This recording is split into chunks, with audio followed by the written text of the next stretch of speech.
My name is Emily Watson, and at 32 years old, I learned the hardest lesson of my life. Not all thieves wear masks, and sometimes the people who hurt you most are the ones who raised you. For years, I watched my younger brother Tyler spiral deeper into addiction, while my parents enabled every destructive choice he made. I built my career as a software developer from the ground up, working 60-hour weeks and saving every penny I could. When my grandmother passed away and left me an inheritance of $215,000, I thought it was finally my chance to invest in my future, maybe buy a house, start the life I'd been dreaming of. Before we jump back in, tell us where you're tuning in from. And if this story touches you, make sure you're subscribed because tomorrow, I've saved something extra special for you. But 3 weeks after her funeral, I discovered my parents had drained the entire account to fund Tyler's latest rehab stay and pay off his drug debts. When I confronted them, my mother looked me dead in the eye and said, "Stop being greedy, Emily. Family takes care of family." That's when I knew I had to make a choice that would change everything. What I did next didn't just protect what little I had left. It exposed the truth they'd been hiding for years and forced them to face consequences they never saw coming. Stay with me because this story gets intense. Growing up in Beaverton, a quiet suburb just outside Portland, Oregon, felt like living in two completely different households under the same roof. I was the oldest child, the responsible one, the daughter who never caused problems or asked for much. Tyler was 3 years younger, and from the moment he could walk, he seemed to attract chaos like a magnet. Our childhood home was a modest ranch-style house with a big backyard where we used to play when we were small, back before everything got complicated. My parents, David and Karen Watson, worked regular jobs. Dad was a manager at a hardware supply company, and Mom worked part-time as a receptionist at a dental office. We weren't wealthy, but we were comfortable enough, or at least we should have been. The differences in how we were treated started early, though I didn't fully understand it at the time. When I was 10 and Tyler was 7, I wanted to take piano lessons like some of my friends at school. My parents said it was too expensive, that we needed to be practical about money. I accepted it without much fuss because that's what I did. I was the good kid who understood that sometimes you just couldn't have what you wanted. 2 years later, Tyler decided he wanted to play hockey. The equipment alone cost over $800, not counting the league fees and travel expenses for tournaments. My parents scraped together the money somehow, taking him to practices 3 times a week and driving hours to watch his games on weekends. When I pointed out that piano lessons would have cost a fraction of that, my mother patted my hand and said, "Tyler needs this, honey. It gives him structure." I was 12 years old, and I already knew that my needs would always come second to whatever Tyler wanted. High school made the divide even clearer. I studied hard, kept my grades up, and worked a part-time job at a local bookstore to save money for college. I knew my parents wouldn't be able to help much with tuition, so I applied for every scholarship I could find and planned to attend Oregon State University, because the in-state tuition was manageable. Tyler barely scraped through his classes with C's and D's, skipping school regularly to hang out with friends my parents openly worried about. He wrecked the family car twice before he turned 18, once driving drunk after a party, and each time my parents paid the damages and made excuses about how he was just going through a phase. I remember standing in the kitchen one evening during my senior year, exhausted from closing shift at the bookstore, and overhearing my father tell my mother that they'd have to dip into my college fund to cover Tyler's legal fees from a shoplifting charge. I never said anything about it. I just worked more hours and applied for more scholarships. The real trouble started when Tyler was 19 and I was 22. I'd graduated from Oregon State with a degree in computer science and landed my first real job at a tech startup in downtown Portland. I was living in a tiny studio apartment in the Pearl District, finally independent and building my own life. Tyler had dropped out of community college after one semester and was supposedly working construction, though he rarely seemed to have any money despite living at home rent-free. That summer my parents called me in tears. Tyler had been arrested for possession of methamphetamine. It was his first drug charge, though I suspected it wasn't his first time using. They begged me to help with bail and legal fees, promising they'd pay me back. I withdrew $4,000 from my savings, money I'd been setting aside for a down payment on a car. I never saw a penny of it again. Over the next decade, this pattern repeated itself with suffocating regularity. Tyler would get clean for a few months, my parents would celebrate and talk about how proud they were of his progress, and then he'd relapse. Each time was accompanied by new debts, new legal troubles, new crises that somehow always required money. My parents refinanced their house twice to cover his rehab stays and court fees. I contributed when I could, always believing the lies about this being the last time, the turning point, the moment when everything would finally get better. I worked my way up from junior developer to senior software engineer at a growing tech company, earning a solid salary and building the career I'd always dreamed of. But instead of building wealth or buying a home of my own, I kept funneling money into the bottomless pit of Tyler's addiction. When I was 28, I met Nathan Pierce at a coffee shop near my office. He was a project manager at a different tech company, and we struck up a conversation while waiting for our orders at Stumptown Coffee Roasters. Nathan was steady and kind, the sort of person who actually listened when you talked and remembered small details from previous conversations. We started dating, and for the first time in years, I felt like I had someone in my corner who wasn't constantly asking me to sacrifice something for someone else's benefit. Nathan saw how my family operated, how every phone call from my parents was another request for money or another update about Tyler's latest disaster. He never told me what to do, but he'd quietly point out patterns I'd been too close to see.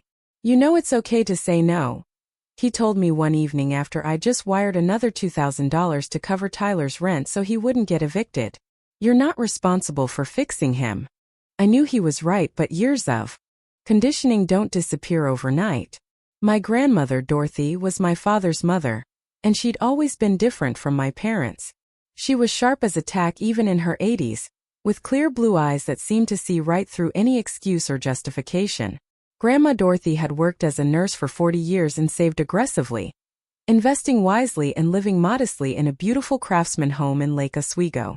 She'd watched the way my parents treated Tyler and me, and while she never openly criticized them, I could see the disapproval in her expression during family gatherings. She'd slip me cash sometimes, $100 here and there, always with a quiet instruction to keep it for myself and not tell anyone. "You're the one with sense, Emily," she'd tell me. "Don't let them take advantage of that." When Grandma Dorothy died in March, 2 months before my 32nd birthday, I was devastated. She'd been the one person in my family who'd consistently supported me without conditions or hidden agendas. The funeral was held on a gray, drizzly Portland morning, the kind of weather that seems to seep into your bones. Tyler showed up late and clearly high, his eyes glassy and unfocused, but my parents acted like nothing was wrong. After the service, Grandma Dorothy's attorney, a dignified older man named Walter Chun, pulled me aside and told me that my grandmother had left specific instructions in her will. The bulk of her estate was to be divided between my father and his brother Greg, but she'd set aside a separate inheritance specifically for me, $215,000, to be deposited directly into an account in my name. "She wanted to make sure you had something that was yours alone," Walter explained, handing me the paperwork. "She was very clear about that." I was overwhelmed with gratitude and grief. That money represented not just financial security but my grandmother's faith in me, her final gift to help me build the life she knew I deserved. I imagined putting a down payment on a house, maybe even starting my own consulting business like I'd been dreaming about for years. The funds were transferred into a savings account I'd opened specifically for this purpose, and for the first time in my adult life, I felt genuinely hopeful about my future. I told my parents about the inheritance because I thought they'd be happy for me, and because I'd been raised to share important news with family. That was my first mistake. Preparing and narrating this story took us a lot of time, so if you are enjoying it, subscribe to our channel, it means a lot to us. Now back to the story. Dake. My father's reaction should have warned me. His smile didn't reach his eyes when I told him and my mother over dinner at their house in Beaverton. "That's wonderful, honey," he said, but there was something calculating in his expression. "Your grandmother was always fond of you." My mother asked specific questions about the amount, the account details, whether the money was in stocks or cash. I answered honestly, not yet understanding that I was giving them ammunition. Tyler wasn't there that evening. He was supposedly at a new job training program, though I later learned he'd been on a 3-day bender at a friend's apartment. 3 weeks after the funeral, I was at work debugging a complicated software issue when I got a call from my bank's fraud department. A representative named Julie informed me that there had been unusual activity on my savings account. Multiple large withdrawals over the past week, totaling nearly all of the funds. My stomach dropped as she read off the amounts. $50,000 on Monday, $75,000 on Wednesday, $60,000 on Friday, $25,000 that morning. The account was nearly empty. I told Julie there had to be a mistake, that I hadn't authorized any of those transactions, but she calmly explained that the withdrawals had been made in person at a branch in Beaverton with proper identification and account information. Someone had access to my account who shouldn't have. I left work immediately and drove straight to my parents' house, my hands shaking on the steering wheel. I'd given my mother my account information months earlier when she'd asked to deposit a birthday check, back before the inheritance, back when the account had maybe $3,000 in it. I'd never changed the password or restricted the access because it had never occurred to me that I'd need to protect myself from my own family. When I pulled into their driveway, Tyler's beat-up truck was parked on the street, and I could see movement through the kitchen window. I didn't knock. I used the key they'd given me years ago and walked straight into the house. My parents were sitting at the kitchen table with Tyler, papers spread out in front of them. They looked up when I entered, and the guilt on their faces told me everything I needed to know before I even said a word. "Where's my money?" I asked, my voice surprisingly steady despite the rage building in my chest. My father opened his mouth to speak, but I cut him off. $210,000 is missing from my account. Where is it? My mother's face crumpled into tears, a performance I'd seen dozens of times before. "Emily, honey, you have to understand. Tyler needed help. Real help this time. There's a treatment facility in California, one of the best in the country, and it costs $40,000 for a 3-month program. We had to pay up front and we just didn't have it." I stared at her in disbelief. "That's $40,000. Where's the rest of it?" My father cleared his throat, looking down at his hands. "Tyler owed money to some dangerous people. Drug dealers. They were threatening him, Emily. We had to pay them off or they said they'd hurt him. That was $90,000. And there were legal fees from his last arrest, and back rent on an apartment he'd been living in that we didn't know about, and medical bills from an emergency room visit last month." Tyler sat there looking miserable but also defiant. His jaw clenched in that way that meant he thought he was the victim in all of this. "I didn't ask them to do it," he muttered, not meeting my eyes. "But yeah, I needed the money. Those guys were serious." I felt like the floor was tilting beneath me. That was my inheritance. Grandma left that to me. Not to you, not to Tyler, to me. You stole from me. My mother reached across the table like she was going to take my hand, her voice pleading. "We didn't steal, sweetie. We borrowed it. We'll pay you back every cent. We just needed to handle the emergency first. Stop being greedy, Emily. Family takes care of family." Those words, "stop being greedy," coming from the woman who had just stolen over $200,000 from me, felt like a slap across the face. I looked at Tyler, who couldn't even be bothered to apologize, and at my parents, who genuinely seemed to believe they'd done nothing wrong. They'd spent my entire life teaching me that Tyler's needs came first, that my role was to sacrifice and support and never complain. They'd taken the one thing my grandmother had given me to ensure I'd have security, and they'd thrown it away on the same destructive pattern that had been draining our family for over a decade. Something inside me broke in that moment, but it wasn't my spirit. It was the chain that had been holding me to these people, to this dynamic, to the belief that I owed them my compliance. I pulled out my phone and called the police right there in their kitchen. My parents' faces went white with shock. "What are you doing?" my father demanded, standing up from his chair. "You can't call the cops on your own family." I absolutely could, and I did. I reported the theft calmly and clearly to the dispatcher, providing my account information and explaining that unauthorized withdrawals had been made by family members who had access to my banking details. My mother was sobbing now, and Tyler was yelling that I was insane, that I was going to ruin everything over money. But I wasn't the one who'd ruined anything. They'd done that all by themselves. The police arrived within 20 minutes, 2 officers in their standard Navy uniforms who looked uncomfortable the moment they realized this was a domestic situation. Officer Martinez was older, probably in his 50s, with graying hair at his temples and the weary expression of someone who'd seen too many family disputes. His partner, Officer Kim, was younger and took notes while I explained the situation. My parents sat on the couch looking like wounded animals, my mother clutching tissues and my father's face hardening into anger. Tyler had disappeared into the bathroom and locked the door, probably hoping this would all blow over if he just hid long enough. I showed the officers my bank statements on my phone, the inheritance documentation from my grandmother's estate, and the timeline of withdrawals that had emptied my account. I explained that I'd never authorized these transactions, and that my mother had gained access to my account information under different circumstances months earlier. Officer Martinez listened carefully, occasionally glancing at my parents, whose guilt was written across their faces in expressions they couldn't quite hide. "Did you make these withdrawals?" he asked my father directly. There was a long pause before my father answered, his voice tight with barely controlled rage that I was putting them through this. "We used the money to help our son. He's struggling with addiction, and we did what any parents would do. Emily knows this.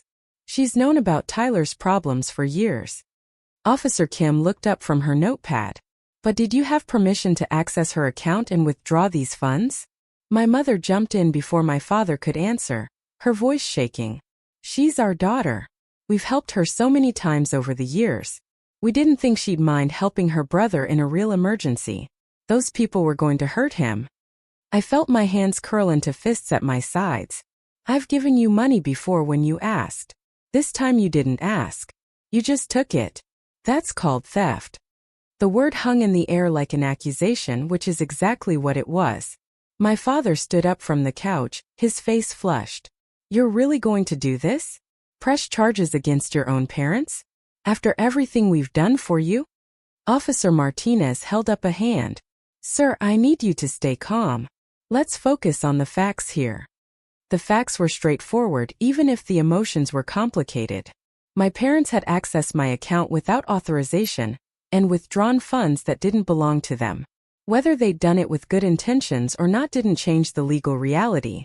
Officer Martinez explained that I could file a formal report and potentially press charges for theft, but he also suggested that given the family relationship, I might want to consider speaking with an attorney first to explore civil options.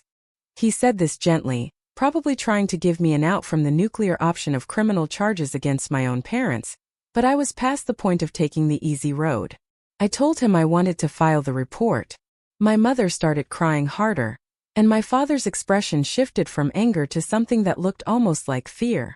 Tyler finally emerged from the bathroom as the officers were finishing up their paperwork. He looked terrible, his skin pale and clammy, his hands shaking slightly. Whether that was from withdrawal or just nerves, I couldn't tell anymore. Come on," he said, his voice cracking. "Don't do this. I'll pay you back. I swear I'll get clean this time and I'll pay back every dollar." I'd heard those exact words so many times over the years that they'd lost all meaning. Every promise to get clean, every assurance that this time was different, every claim that he'd make things right. None of it had ever been true. "You've been saying that for 10 years, Tyler," I said quietly. "I don't believe you anymore." The officers left after giving me a case number and contact information for follow-up. They'd warned my parents not to contact me or make any attempts to access my accounts again, which felt both vindicating and surreal. I was taking legal action against the people who'd raised me, and while part of me felt guilty for causing them distress, a larger part felt nothing but cold determination. I left their house without another word, ignoring my mother's pleas for me to stay and talk this through like a family. We weren't a family. We were a group of people bound by blood and history, but somewhere along the way, the love and trust that should have held us together had been eroded by years of one-sided sacrifice and enabling destructive behavior. I drove straight to Nathan's apartment in the Alberta Arts District, a trendy neighborhood filled with colorful murals and independent coffee shops. He took one look at my face when he opened the door and pulled me inside without asking questions. I told him everything that had happened, the words spilling out in an angry torrent while he listened and held my hand. Nathan had always been supportive, but I could see the fury in his eyes as I described how my parents had drained my account. "They had no right," he said flatly. "I don't care if Tyler is family, or if they thought it was an emergency. That money was yours." Having someone validate my anger instead of asking me to be understanding or forgiving felt like oxygen after being underwater. Nathan suggested I contact an attorney immediately, not just to explore pressing charges but to see what could be done to recover any of the money. He offered to help me research lawyers, and we spent that evening on his couch with our laptops, looking up estate attorneys and reading reviews. By midnight, I'd compiled a list of 3 attorneys who specialized in family theft and estate disputes. The first one I planned to call was Victoria Lansing, whose firm had excellent reviews and a reputation for taking on complicated family cases. Nathan made us tea and ordered takeout from a Thai place down the street, refusing to let me go home to my empty apartment where I'd just spiral into anxiety. "Stay here tonight," he said. "You shouldn't be alone right now." I agreed, too emotionally exhausted to argue. We ate pad thai and drunken noodles while watching mindless television, and for a few hours I let myself not think about the fact that my family had betrayed me in the worst possible way.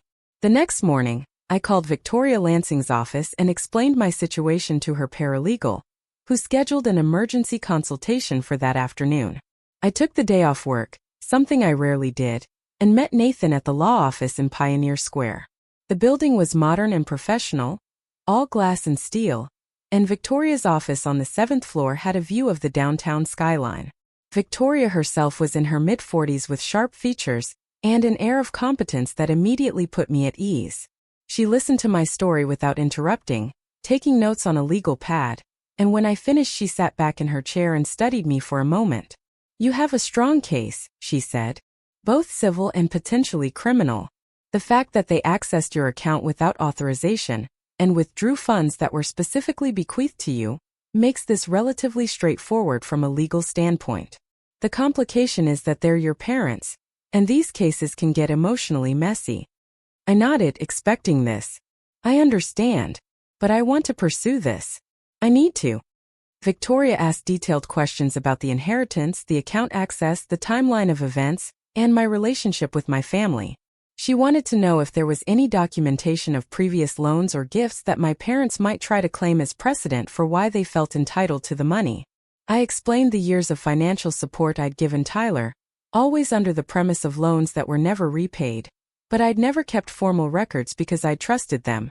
"That's common," Victoria said. "Family members often don't document these things because they assume good faith. Unfortunately, that assumption gets weaponized in situations like this." She outlined my options.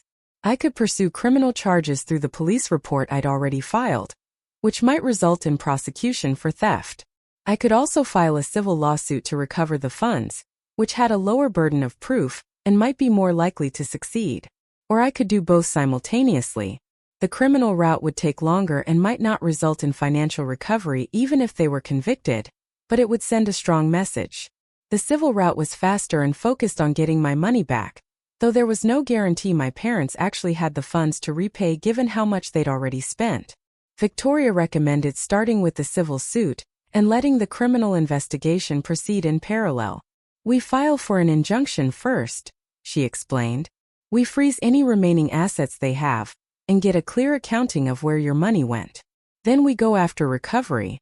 I authorized her to begin immediately.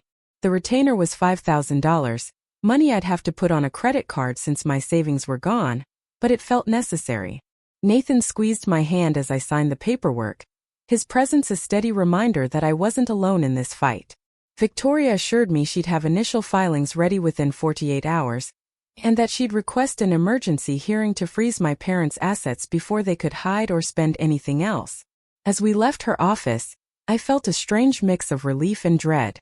I was taking action, protecting myself, but I was also acknowledging that the bridge with my family might be permanently burned. Nathan must have sensed what I was thinking because he said, "You're doing the right thing. They forced this choice, not you." That evening my phone started blowing up with calls and texts. My parents, Tyler, even my Uncle Greg who I hadn't heard from in months. I didn't answer any of them. Instead, I turned off my phone and spent the night at Nathan's apartment again, letting myself exist in a bubble where I didn't have to deal with their anger or manipulation or guilt trips.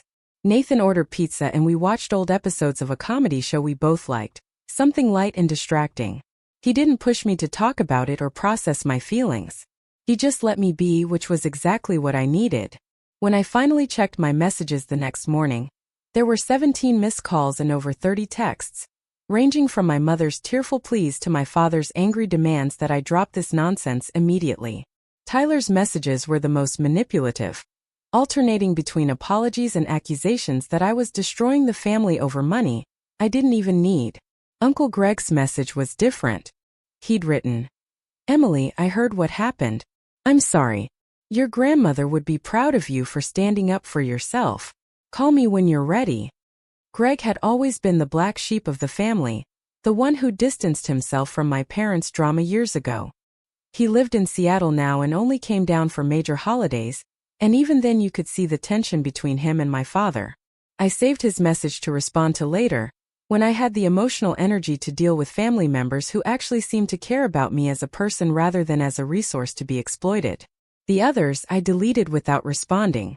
Victoria had advised me not to communicate directly with my parents while the legal proceedings were underway, and I was grateful for that excuse to maintain silence. The injunction hearing was scheduled for the following week. Victoria filed an emergency motion to freeze my parents' bank accounts and any other assets that might contain funds from my inheritance. She also subpoenaed their banking records to trace where the money had gone.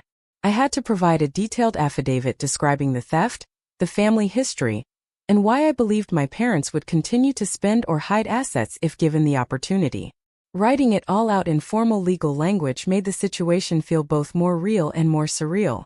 I was literally swearing under oath that my own parents had stolen from me. The 17-year-old version of myself who'd believed family was everything would have been horrified.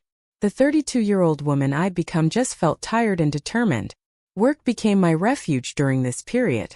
I threw myself into a complex project at the tech company, debugging code and attending meetings, grateful for problems that had clear solutions and logical frameworks. My manager, a woman named Jennifer who'd always been supportive, noticed I was more withdrawn than usual and pulled me aside one day to ask if everything was okay. I gave her the abbreviated version, family legal issues that required my attention, and she immediately offered me flexible hours if I needed them for attorney meetings or court appearances. "Take care of yourself first," she said. "The work will still be here." That kind of straightforward support from someone who had no obligation to care about my personal life made me realize how starved I'd been for people who actually valued me without expecting something in return. Rachel Bennett, my closest friend at work and someone I'd been collaborating with on a potential side business venture, had a similar reaction when I finally told her what was happening. We were grabbing lunch at a Vietnamese place near the office when I broke down and explained everything. Rachel had met my family exactly once, at a company holiday party where they'd shown up uninvited, and my mother had spent the entire time trying to network with my coworkers. "I knew something was off about them," Rachel said, shaking her head. "The way they talked about you like you were their success story but also like you owed them something. It was weird."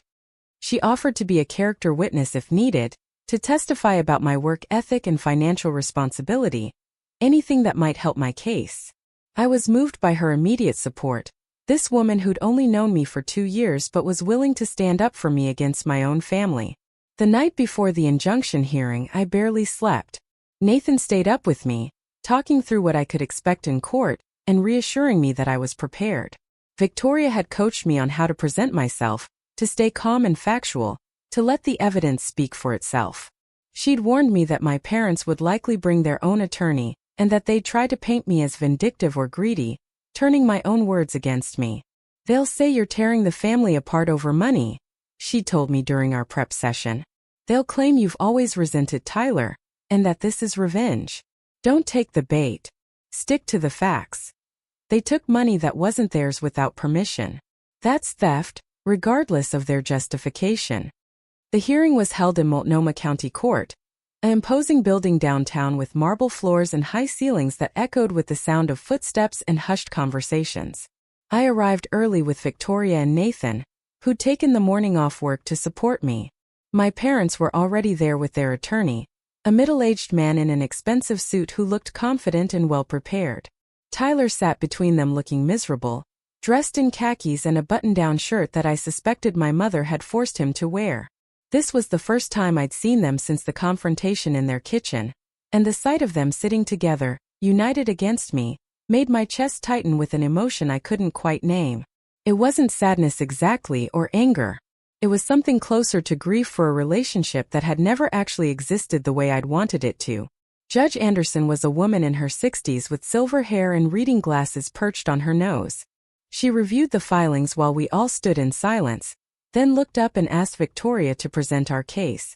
Victoria was brilliant, laying out the timeline clearly and methodically.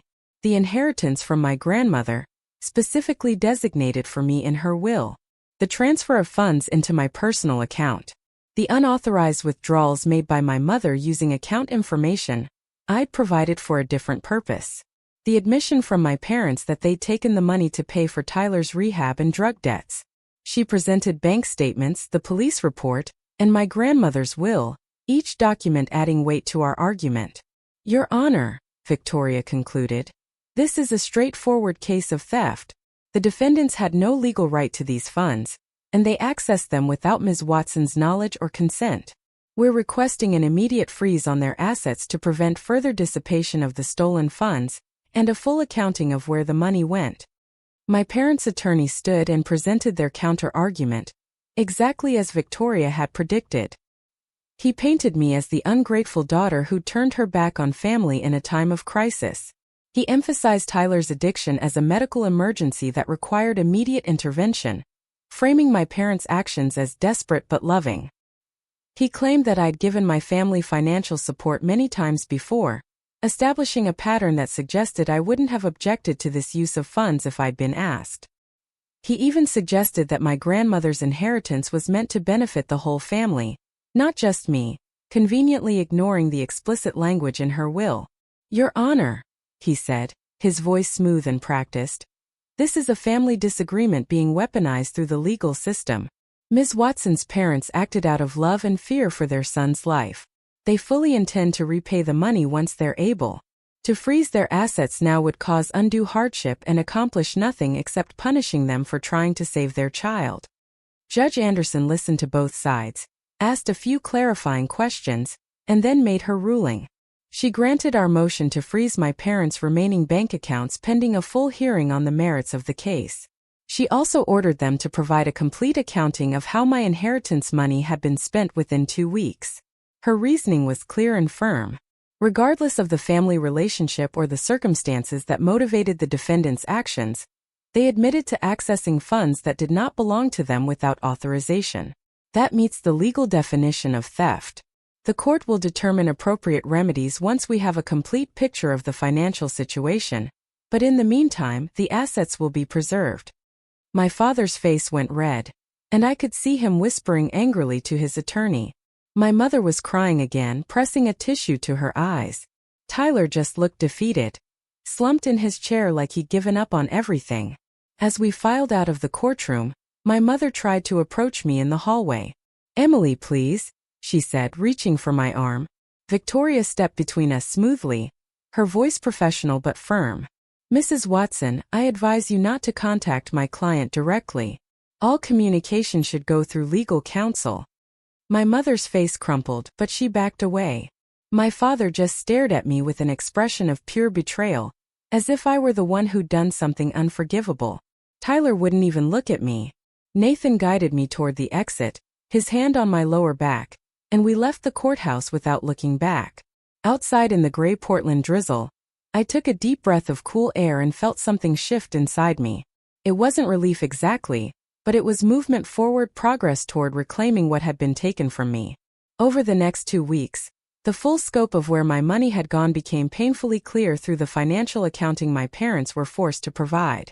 $40,000 had indeed gone to a luxury rehab facility in Malibu, California, one that offered beachside meditation and gourmet meals along with actual treatment.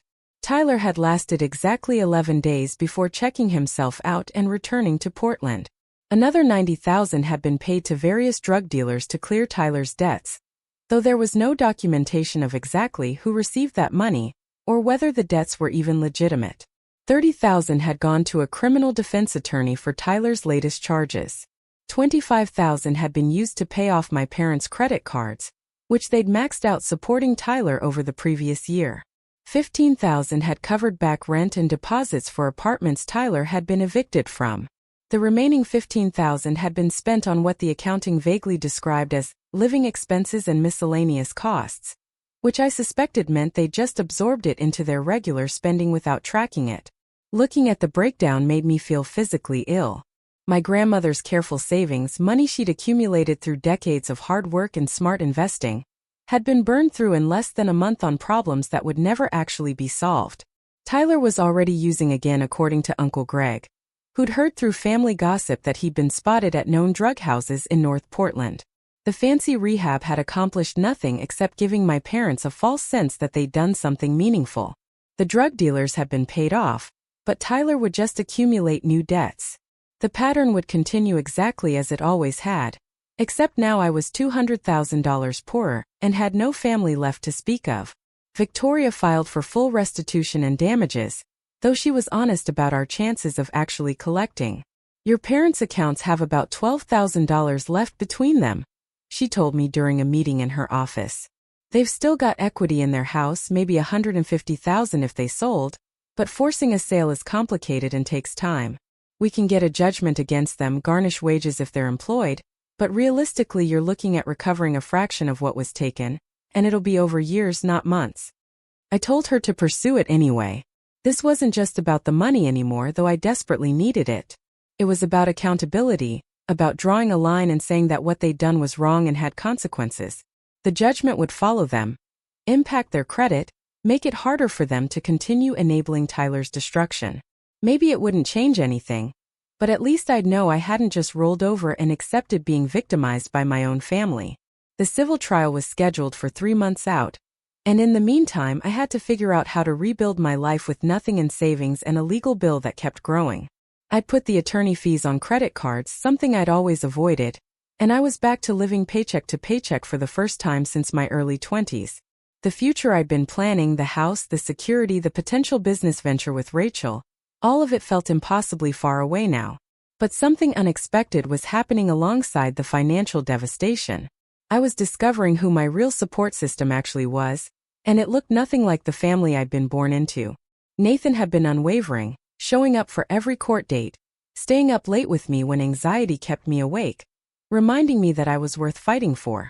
Rachel had quietly spread the word at work about what I was dealing with, and several colleagues had reached out with offers of help, everything from loaning me money interest-free to connecting me with therapists who specialized in family trauma. Uncle Greg had called twice a week just to check in, sharing his own stories about pulling away from my father's toxic dynamics years ago. Your dad has always enabled the worst in people, Greg told me during one conversation. He did it with Tyler, and before that he did it with our younger sister who drank herself to death. Some people can't stop trying to save others even when it destroys everyone around them. You were smart to get out.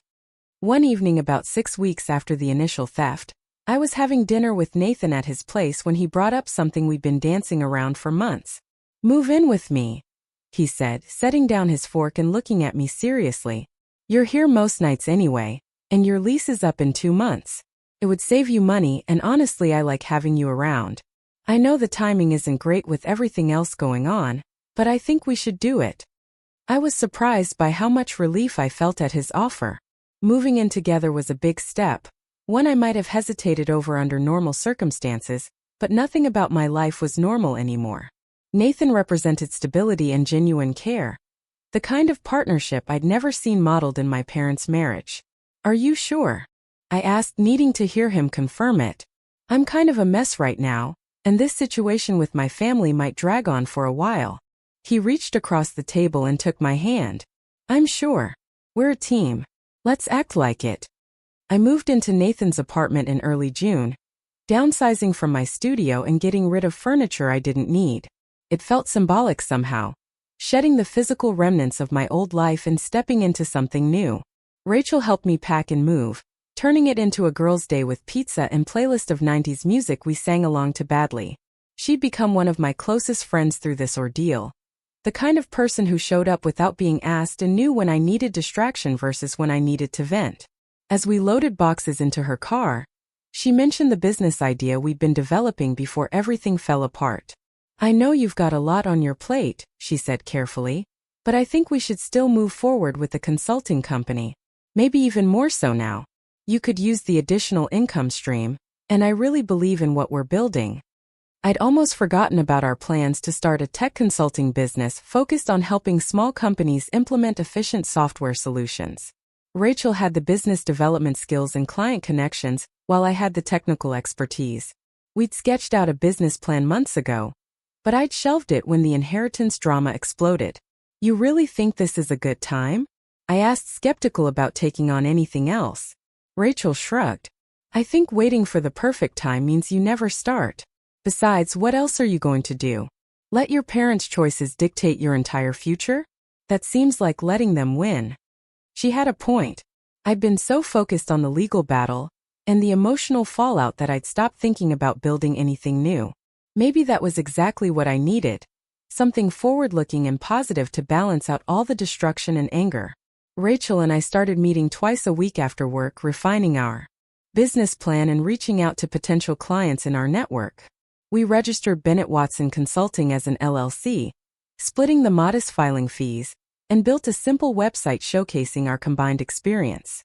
Our first client came through a former colleague of Rachel's who needed help modernizing their inventory management system. It was a small project, only $3,000, but we split it 50-50 and suddenly I had income beyond my regular salary. It felt like the tiniest bit of light breaking through clouds that had been solid gray for months. The civil trial finally happened in late August. A sweltering week where Portland's usual cool weather gave way to heat that made everyone irritable.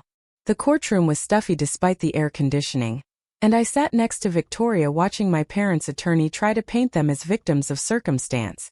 He brought Tyler to the stand, and my brother gave emotional testimony about his struggles with addiction, describing the desperation that had led my parents to take such drastic action.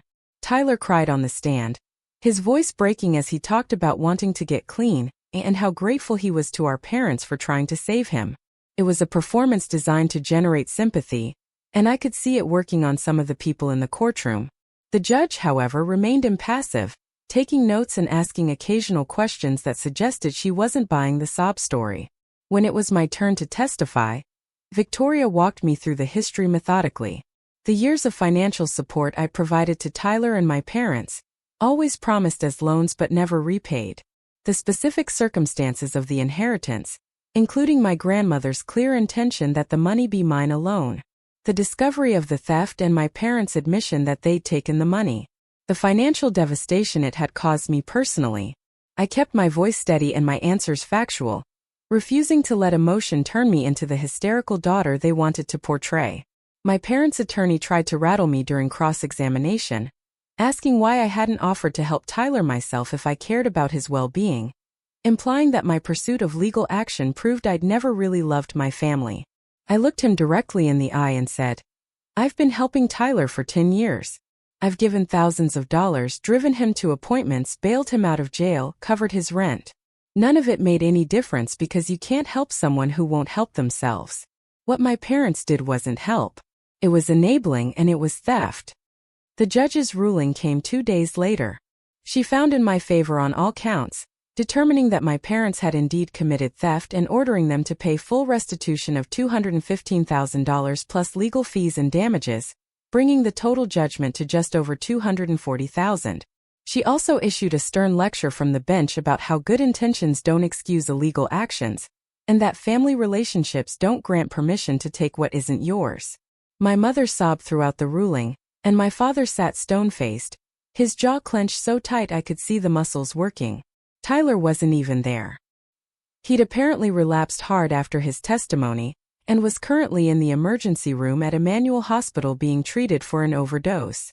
Uncle Greg had texted me that information right before the ruling, and I felt a complicated mix of concern and complete emotional exhaustion. I couldn't save Tyler. My parents couldn't save Tyler. Only Tyler could save Tyler, and he'd shown no real interest in doing so. Victoria explained that actually collecting on the judgment would be the next challenge. We could garnish my father's wages, which would give us maybe $500 a month after his basic living expenses were protected by law. We could force the sale of their house, but that process would take months and they'd already refinanced it twice, so the equity was limited. We could seize any assets they acquired in the future, but that required ongoing monitoring and court filings. Realistically, I'd be lucky to recover half of what I was owed over the next decade, and only if I stayed vigilant about pursuing collection. It wasn't the justice I'd hoped for, but it was something. More importantly, it was a legal acknowledgement that what they'd done was wrong. A court document that said I hadn't been crazy or vindictive to fight back. That validation mattered more than I'd expected it to.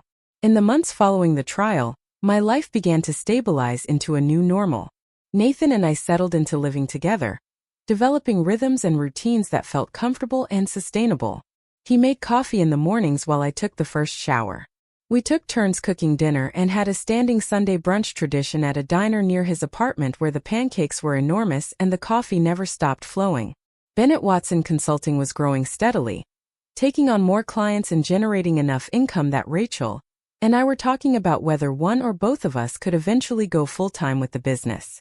I was paying down the legal bills slowly but consistently, and while my savings were still non-existent, I wasn't drowning anymore either. I'd started seeing a therapist named Dr. Linda Morrison who specialized in family estrangement and complex trauma. And those weekly sessions were helping me process years of dysfunction I'd never fully acknowledged. My parents made one more attempt to contact me directly in October, showing up at my workplace despite Victoria's warnings and the restraining order I'd been advised to get but hadn't actually filed. My father waited in the lobby while my mother came up to my floor, asking the receptionist if she could speak with me. Jennifer, my manager, intercepted her before she got to my desk and firmly told her she needed to leave. "This is a place of business," Jennifer said, her voice carrying across the open office plan, "and you're not welcome here."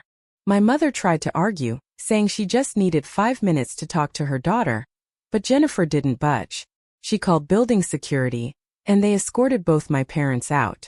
I watched from my desk, feeling oddly detached from the scene.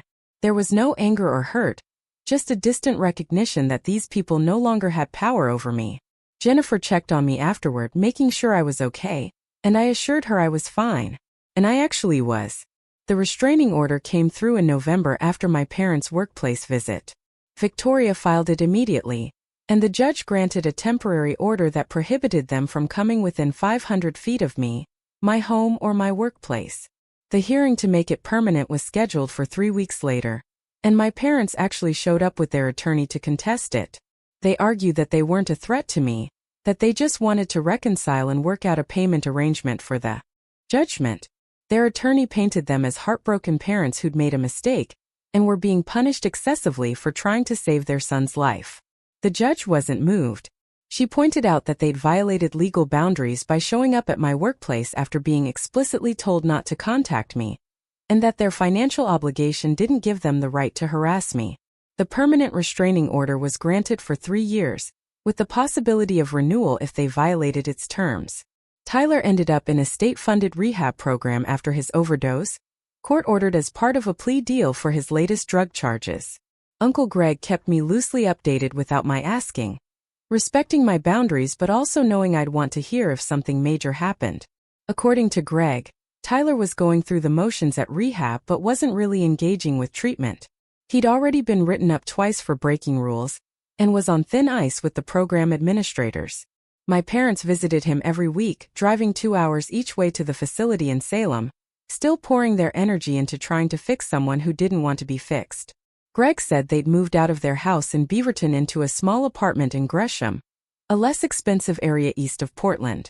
The house sale had been forced through the judgment enforcement process, and after paying off their mortgages and some other debts, they'd netted about $60,000. $45,000 of that had gone directly to my restitution account, the largest single payment I'd received. It should have felt like vindication, but mostly it just felt sad. They'd lost their home, the place where I'd grown up, because they couldn't stop enabling Tyler's destruction. Winter settled over Portland with its characteristic rain and gray skies, and I found myself oddly content despite everything that had happened. Nathan proposed on Christmas Eve in the most low-key way possible. We were at his apartment decorating a small tree we picked up from a lot down the street, drinking hot chocolate and listening to old holiday music, when he just turned to me and said he wanted to spend the rest of his life with me. No fancy restaurant, no elaborate plan, just a simple question and a ring he'd been carrying in his pocket for 2 weeks waiting for the right moment. I said yes without hesitation, not because I needed the security of marriage, but because I genuinely wanted to build a life with this person who'd stood beside me through the worst year I'd ever experienced. We decided on a small wedding in the spring, just close friends and Uncle Greg. Nothing elaborate or expensive. Neither of us wanted the stress or the expense of a big production, and I certainly wasn't going to invite my parents. That bridge was thoroughly burned, and I had no interest in rebuilding it. Bennett Watson Consulting hit a major milestone in January, when we landed a contract with a mid-sized healthcare company that needed a complete overhaul of their patient management software. The project was worth $50,000 spread over 6 months, and it was enough that Rachel and I both gave notice at our regular jobs to pursue the business full-time. It was terrifying and exhilarating in equal measure, betting on ourselves and our partnership. We rented a small office space in Southeast Portland. Nothing fancy but enough room for the two of us and potentially 1 or 2 additional hires down the line. The healthcare project went smoothly, and our client was so pleased they referred us to 2 other companies in their network. By March, we had a steady pipeline of work, and were actually turning away projects we didn't have capacity for. Rachel handled the business development and client relations, while I focused on the technical implementation and project management. We made a good team, balancing each other's strengths and communicating openly about challenges. It felt like proof that I could build something successful and sustainable with people who actually respected me as an equal partner. The wedding happened on a sunny Saturday in April, at a small venue overlooking the Columbia River Gorge. We kept it intimate, maybe 30 people total, mostly friends from work and college plus Uncle Greg and his wife. Nathan's family flew in from Colorado, warm and welcoming people who treated me like I'd always been part of their circle. We exchanged vows under an arbor covered in wildflowers, promising to support each other through whatever came next, and I meant every word. The reception was casual, a catered barbecue with local beer, and a playlist we'd created together. Uncle Greg gave a short toast about how proud my grandmother would have been to see me building a life on my own terms, and I had to blink back tears because I knew he was right.